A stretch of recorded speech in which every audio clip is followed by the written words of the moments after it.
matin, nous avons concrétisé le partenariat avec ONU Femmes en vue de pérenniser vraiment et de formaliser le concept que nous avons en commun, à savoir l'autonomisation des femmes. Nous sommes aujourd'hui la première entreprise du Pivot de Dakar à contresigner cet engagement de la direction générale à faire la promotion des femmes, promotion de l'égalité en interne des femmes comme des hommes, mais aussi à faire une sorte de discrimination positive à l'encontre des femmes en termes d'accès aux postes à responsabilité, mais aussi dans le cadre également du soutien aux associations et aux entreprises gérées par des associations de femmes.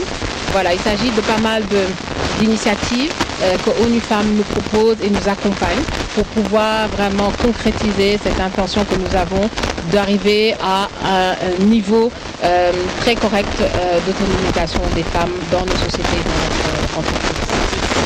Oui, on peut dire, mais il s'agit vraiment d'une pure coïncidence. Nous y travaillons depuis un certain moment avec les responsables d'ONU Femmes et aujourd'hui nous sommes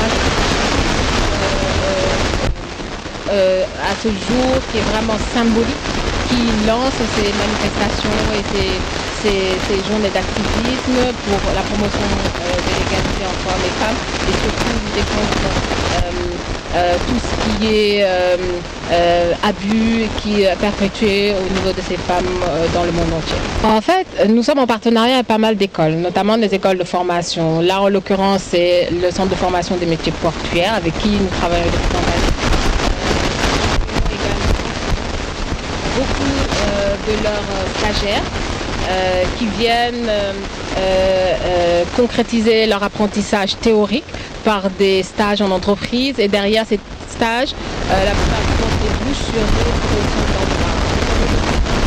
Que la plupart des femmes conductrices d'engins, femmes dans les métiers techniques au sein du Pivot de Dakar, sortent de ces écoles-là et pour avancer dans ce partenariat, nous avons souhaité ce matin faire l'annonce de 10 bourses que Dipivot offre au centre de formation des métiers portuaires. Maintenant, la sélection se fera par le centre de formation. Nous souhaitons que ces bourses-là soient dédiées aux jeunes filles qui ont peu de moyens, qui pensent peut-être ne pas avoir la chance de pouvoir accéder à cette école-là. Et aujourd'hui, voilà, nous pérennisons ce partenariat en mettant à disposition une dizaine de bourses que nous confions et nous confions la sélection à l'école, au centre de formation des métiers portuaires qui choisira les étudiants en charge de la responsabilité sociale d'entreprise à Sonatel.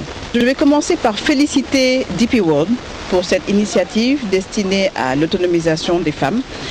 Aujourd'hui, les femmes représentent près de 50% de la population et sont au cœur du développement économique et social de notre pays.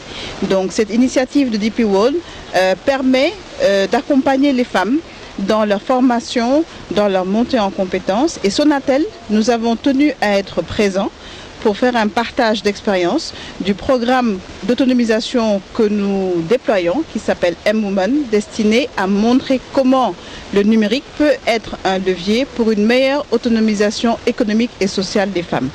Donc l'ensemble des activités que Sonatel organise, les prix, les challenges, les programmes d'accompagnement pour les femmes sont aujourd'hui déployés depuis plus de 4 ans. Et cette tribune qui nous est offerte par DP World nous a permis de partager avec des jeunes filles et de leur parler également du programme de mentoring que Sonatel organise avec son ministère de tutelle. Effectivement, alors l'union fait la force. Si aujourd'hui toutes ces grandes entreprises qui font de la RSE décident d'accompagner les femmes pour une meilleure autonomisation, nous aurons bien évidemment plus d'impact.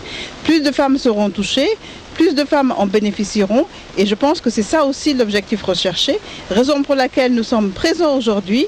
Nous sommes convaincus que d'autres grandes entreprises vont s'engager dans cette question du genre et ce sera pour un bénéfice global pour l'ensemble du pays et l'émergence. Développement durable du Pivot de Dakar. Voilà, donc aujourd'hui pour célébrer donc déjà le mois de la diversité et de l'inclusion au niveau du Pivot de Dakar. Et spécialement cette année, nous avons organisé donc un panel sur une initiative donc appelée DP World for Women, donc DP World pour les femmes, et axée sur l'autonomisation économique. Et là, le thème donc ce qui retient les femmes à accéder aux prédestinés ou bien réservés de manière générale aux hommes. Donc c'était l'objet de la matinée donc de discussion, et nous avons profité aussi de cette tribune là pour procéder à la signature des Women Empowerment Principles avec ONU Femmes. Oui, ça c'est quelque chose que nous faisons habituellement. Donc nous travaillons avec des écoles, les écoles que nous avons conviées aujourd'hui, que ce soit le CFMPL, le centre de formation aux métiers portuaires et la logistique. Nous avions le lycée de La Fosse aussi, et nous avons le CFPT Sénégal-Japon.